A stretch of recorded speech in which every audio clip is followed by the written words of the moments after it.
Siemano, witam w kolejnym odcinku Surly Elglide.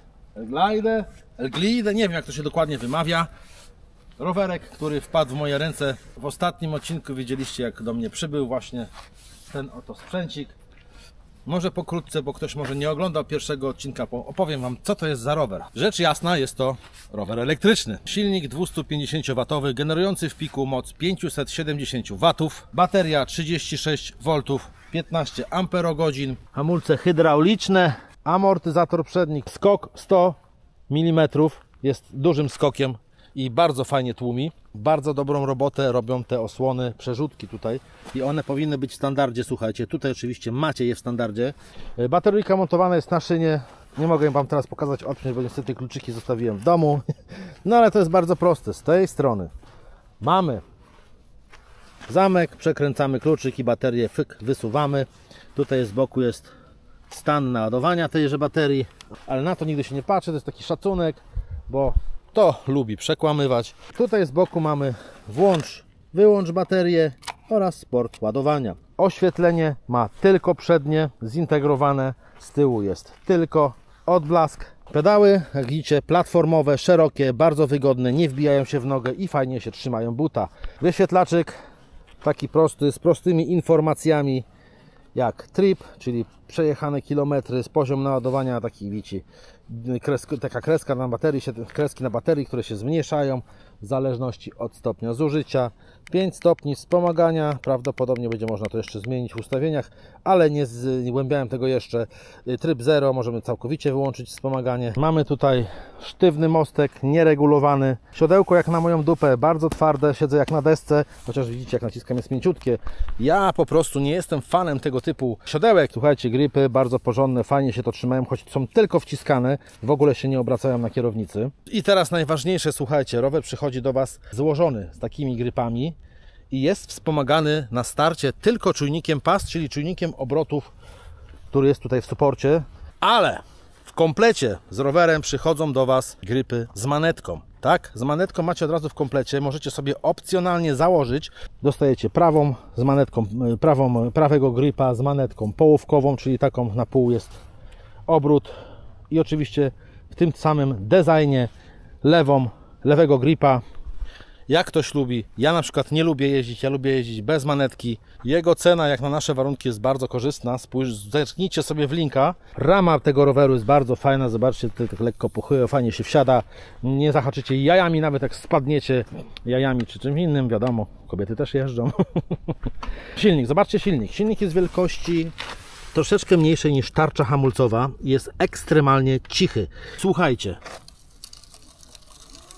Już chodzi. Jest ekstremalnie cichy, jak na silnik przekładniowy, już to powtarzałem, bo tutaj siedzi silnik właśnie przekładniowy. I jest to oczywiście rower na 29-calowych kołach, opona 29 cali na 2,4 szerokości. Dzwoneczek także mamy w standardzie. Jeszcze wróćmy do widelca. Widelec oczywiście ma tutaj, może tak pokażę, blokadę skoku, jak i regulację miękkości, która znajduje się po lewej jego stronie.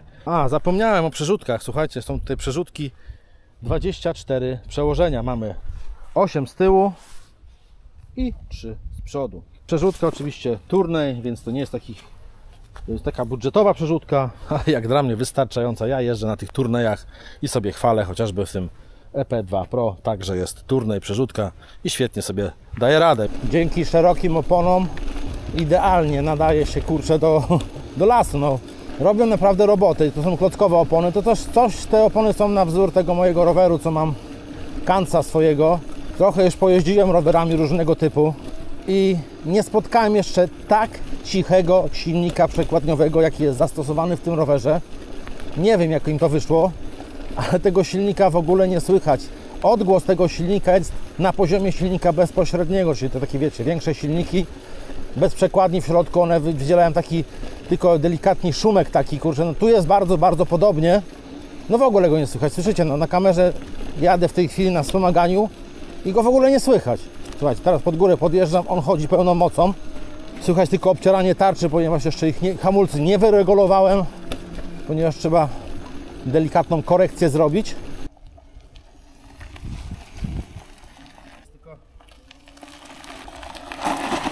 jego hamulce to jest jego topka. Tak samo jak w innym moim rowerze z hydraulicznymi hamulcami, w innych moich rowerach. Hamulce hydrauliczne to jest po prostu coś fajnego, co powinno być w standardzie w dzisiejszych czasach w rowerach, moim zdaniem.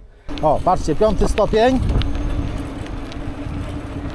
No i mówię, 27, 26 już się wyłączyło wspomaganie. Idealnie to działa, słuchajcie, idealnie. Po przekroczeniu 25, wiadomo, to nie jest takie idealne, że do 25 i koniec, nie?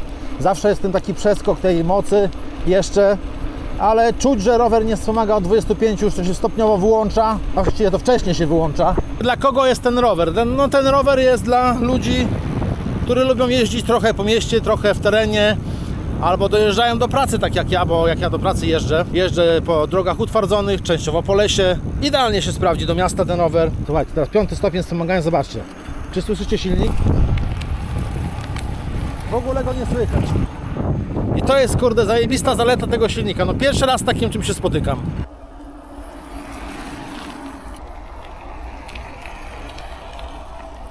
Pozycja na rowerze, jak widzicie, jest taka bardziej pochylona, także nadgarstki dostają obciążenie na gripach, na kierownicy właściwie, nie na gripach.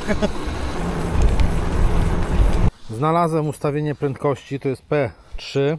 Czego się w ogóle przestawiłem na milę, nie wiem jak to zmienić teraz. Ale zaraz przyjadę do domu, to zgłębię, bo tam w instrukcji jest napisane. W ustawienia wchodzimy plus minus. Przytrzymujemy dłużej. Tu P3 to jest prędkość 25. I teraz słuchajcie, zrobimy sobie taki numer, że sobie to zmienimy. Zobaczymy, do ile można. Do 30. Do 32. No dobra, to robimy 32. I patrzcie, mam tutaj mile i mile. I nie wiem jak to zmienić. Próbowałem na wszystkie sposoby. Jakoś to musiałem zmienić, bo było w kilometrach. Więc dobra, sprawdzimy sobie, czy do tych 32 się rozpędzi teraz. Dobra, mam w milach. To będzie w milach, trudno. 18 mil. No, do 20 mil na godzinę. I czuję, że napęd się rozłącza. Tak, 20 mil na godzinę. Tu wam na dole wkleję przelicznik, ile to jest w kilometrach. Wybaczcie mi, ale uczę się na razie. Cały czas. Skok tego amortyzatora, zobaczcie, on naprawdę jest dosyć spory. Patrzcie, jak on się fajnie ugina. To działa bardzo fajnie, precyzyjnie, tak kurde. Nie ma jakiegoś tam skoku takiego, wiecie, że czuć, że to tak, wiecie, tak cyk, cyk, cyk, cyk. Nie, jest bardzo fajnie i jak w dziurkę się wpadnie, to jest takie fuch. No, pyk. Widzicie, jak fajnie pracuje? Zobaczcie. Cyk, cyk, cyk. Patrzcie, jak to wchodzi ładnie, wolniutko wjeżdżam.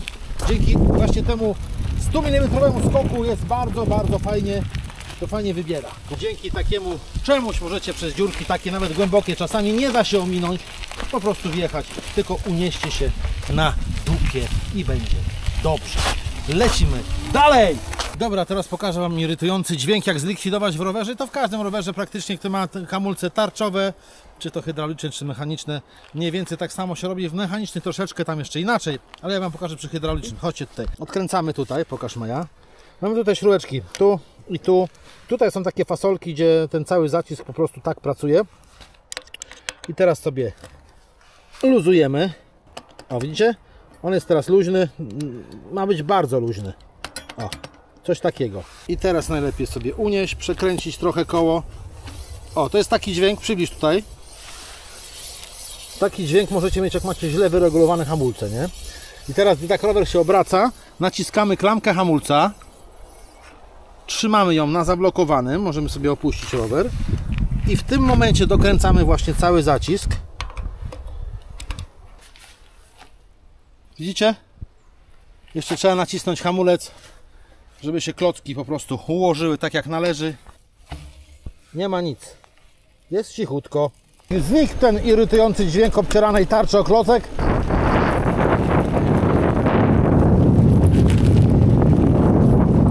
Piachy przed nami. Kiedyś tutaj się wywaliłem. Zobaczmy, jak sobie poradzi. O, widzicie, już mi tańczy. Skacze.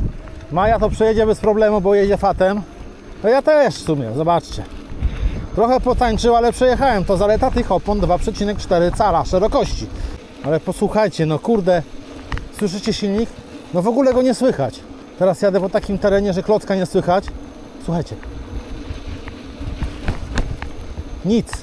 Jest ultra cichy silnik. Najcichszy z silników, jakiekolwiek poznałem, jeżeli chodzi o silniki przekładniowe. Już będę to powtarzał do stranej śmierci, bo jestem pod wielkim wrażeniem tego silnika, naprawdę. Musimy kończyć tą wyprawę, ponieważ jutro startuje nasz projekt.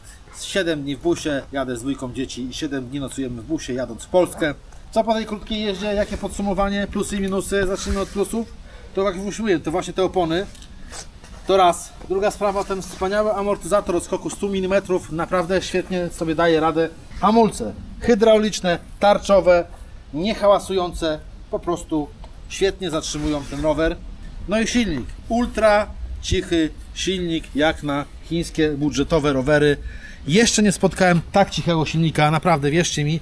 A jak wiecie, ja się zajmuję rowerami już od wielu lat. Na niejednym jeździłem, głośnych, cichych, ale na tak ultra cichym jak jest tutaj, jeszcze nie. Nie wiem jak oni to zrobili. Bateria, przejechaliśmy 15 km, spadła mi jedna kropka, ale ta bateria przyszła do mnie tak jak przyszła. Jeszcze jej nie ładowałem, także nie wiem czy była w 100% naładowana, ale według producenta zasięg tego roweru to 120 km. Oczywiście jest to w warunkach jazdy po płaskim, bez wiatru, przy prędkości 16 na godzinę, nie wiem na jakim stopniu, tak właśnie pisze w katalogu producenta. No, 120, no to myślę, że to będzie takie mini wspomaganie, ale na takim konkretnym, spoko wspomaganiu, to myślę, że da się rady spokojnie te 90 zrobić na 100%. Bateria 15Ah na dużo Wam pozwoli. Teraz przejdźmy do minusów. Przynajmniej jak dla mnie, to jest właśnie to siodełko, które jest o dziwo, słuchajcie, małe, twarde, wąskie, dupa choć mnie tak mocno nie boli, ale jak dla mnie one jest zbyt twarde, ale to jest moja osobista preferencja. Następny minus to brak oświetlenia tylnego zintegrowanego, jest to tylko odblask, jak już powtarzałem na początku. Kolejny minus to brak błotników, ale to jest minus i plus zarazem, bo to zależy też od preferencji ludzkich, bo wiem, że niektórzy nie lubią sobie dodatkowo obciążać rower i chcą mieć go jak najlżejszy. Jeszcze wróćmy do zalety jednej. Zapomniałem o zalecie powiedzieć. Ten rower, słuchajcie, nie jest wcale taki ciężki, zobaczcie.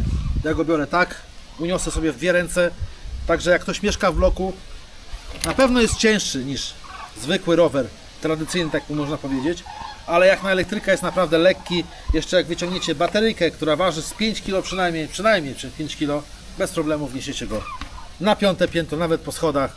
Wiadomo, będzie to utrudnione, ale dacie radę. Nie wiem, za krótko nim jeżdżę, żeby powiedzieć, czy ma jeszcze jakieś minusy, czy nie.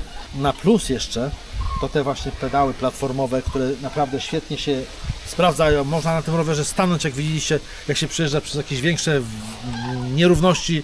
Można stanąć i te pedały nie wbijają się w nogę. Jest całkiem sympatycznie. Jeżeli ktoś chce się nie wyróżniać z tłumu i jeździć normalnym praktycznie rowerem, no widać, że to tylko jest bateria, ale wierzcie mi, nikt Was nie usłyszy. Tak ultra cichy ten silnik jest, jak będziecie jeździć wśród ludzi, że mogę Wam to zagwarantować. Jeżeli Was interesuje taki rowerek, to oczywiście link do niego zostawiam w opisie tego filmu oraz zapraszam Was także na moją stronę marcin.pl, gdzie w dziale rabaty sklep znajdziecie różne linki, kody rabatowe na różne produkty, rowery. Co kto lubi. Zawsze znajdziecie coś dla siebie, tak mam nadzieję przynajmniej. Patrzcie, kurde kochani, zapomniałem jedną rzecz, przecież ten rower ma połączenie, ma dedykowaną aplikację. Zobaczcie, tak wygląda aplikacja. O, w tej chwili jestem połączony z rowerem. Baterii mam 64%, możemy zobaczyć, patrzcie, odległość w milach. I tu mogę zmienić jednostki, patrzcie. Zmiana jednostki, pyk, wchodzimy, mam mile i kilometry. Tutaj sobie zmienię na kilometry.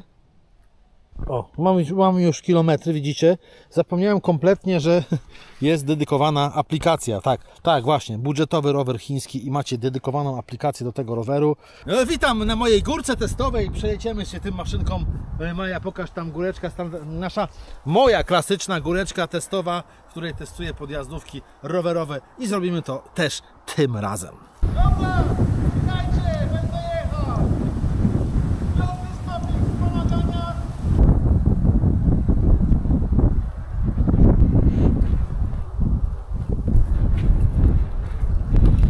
Ciężko jest, ale wjeżdżam. No nie jest to 750, ale słuchajcie, naprawdę Maja nie nadąża, kamerzysta nie nadąża. Patrzcie, wjechałem. I to bez żadnej manetki. Powiem Wam tak, da się wjechać, choć mówię, przerzutki najłatwiejsze, czyli najmniejsze koło z przodu, największe z tyłu, moc maksymalna na 5 i da się wjechać, choć widzicie, dyszę, trochę siły trzeba włożyć, ale da się wjechać. Normalnie bym tutaj nigdy nie wjechał.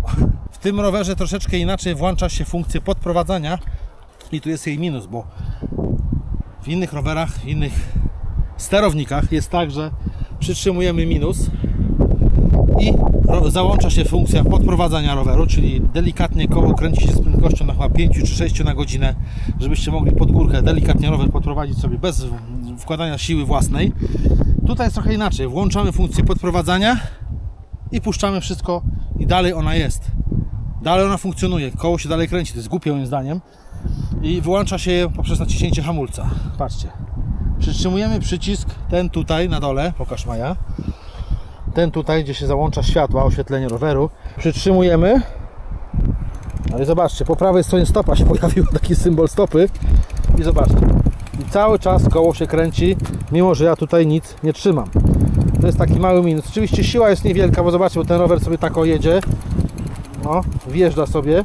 Ale jak naciśniemy hamulec, stopka znika i rower automatycznie staje. I teraz spójrzcie, włączam funkcję podprowadzania. Już jest uruchomiona i zobaczcie. To nie o to chodzi, że rower sam wjeżdża, tylko nie ma oporu do staczania się w dół. Znaczy nie ma tego tendencji. Zobaczcie, rower sobie sam wjeżdża, podprowadzam sobie delikatnie, nic nie muszę robić. Naciskam stop i już jestem podprowadzony. Bardzo fajna funkcja, bo on niweluje. To jest coś takiego, jak ktoś jeździ automatem, słuchajcie. Kojarzycie, nie? I macie na D i jesteście na wzniesieniu i macie wciśnięty hamulec. Gdy puścicie hamulec, to ten samochód sam zaczyna delikatnie ruszać, albo stoi, po prostu czeka na wasz gaz, a do tyłu się nie stoczy. Tu jest dokładnie tak samo. On ma zahamowane te staczanie się do tyłu. Jak górka ma niewielkie nachylenie, to on delikatnie Wam będzie jechał do przodu. Bardzo fajna funkcja. Korzystałem z tego kilka razy i naprawdę pomaga.